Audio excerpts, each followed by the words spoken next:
আমি বুঝে গেছি, আল্লাহ আমার বাঁচতে দেবে না, আমার সব দিকে শেষ করে দিচ্ছে। এরম জীবন থাকার থেকে না থাকাই ভালো। 10 বছর বিদেশ করে এসে তোকে নিয়ে ব্যবসা করাটাই আমার জীবনের সব থেকে বড় ভুল ছিল। হায় রে দয়াল, সবাইরা দিলা টিয়া শালিক আর আমারে দিলা গু খাওয়া শালিক। হায় রে শালার কপাল। আগরে মুখের দিক তাকায় রয়েছিস কেন? কি কবি ক? ভাই, মাস শেষ হয়ে আজ 7 তারিখ, সবাই বেতনের কথা করছিল। মিজাজটা আবারও খারাপ করে দিল না। মাস শেষ হতে পারলো না, বেতন বেতন করিস।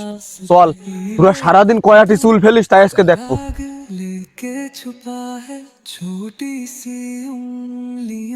ভাই, আমাকে তো বিশাল বড় একটা সর্বনাশ হয়ে গেছে ভাই। আল্লাহ আমার কপালে সর্বনাশ ছাড়া কিছু লিখিনি। কি হয়েছে তাই ক?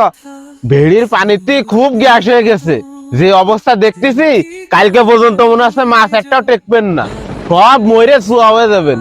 এই, তুই কি করছিস এসব? ভালো করে চেক করে দেখেছিস? এরকম তো হওয়ার কথা না।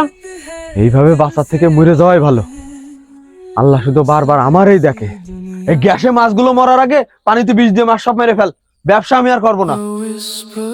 এই, এদিকে খেয়াল রাখছে নে, আর মাছের আপাতত খাওয়া দেওয়া দরকার নেই।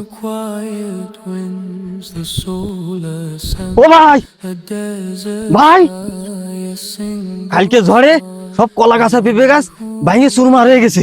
সব ফলন ধরা গাছ সব ভাঙে চুরমার হয়ে গেছে ভাই, সব শেষ হয়ে গেছে, আর কিচ্ছু নেই। আমি বুঝে গেছি, আল্লাহ আমার বাঁচতে দেবে না, আমার সব দিকে শেষ করে দিচ্ছে। এরম জীবন থাকার থেকে না থাকাই ভালো।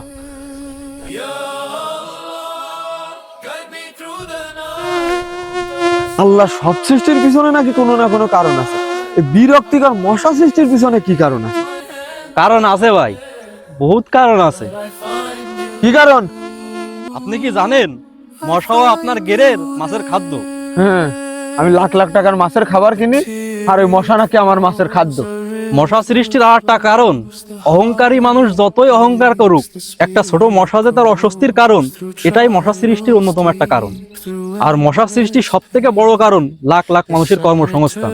এই মশাই লাখ লাখ মানুষের খাদ্য যোগায়। দাঁড়া দাঁড়া দাঁড়া, এখন যেন আবার কইস না যে মশাই আমাদের খাদ্য, আমরা মশা খেয়ে বেঁচে আছি। না না ভাই, আমি তা করতে চাইনি।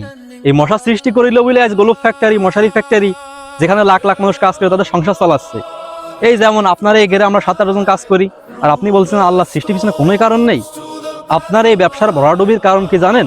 কারণ আপনি নিজেই আল্লাহর কোনো ফয়সালাই আপনি ধৈর্য ধরে মানিয়ে নিতে পারেন না। আল্লাহ যারে ভালোবাসে তারই বিপদ আপদ দিয়ে পরীক্ষা করে, কিন্তু আপনি তো বিরক্ত এসে আল্লাহরই অসন্তুষ্টমূলক কথাবার্তা কয়ে বসেন, যার কারণে আল্লাহর রহমত ও বরকত আপনার উপর উঠে গেছে।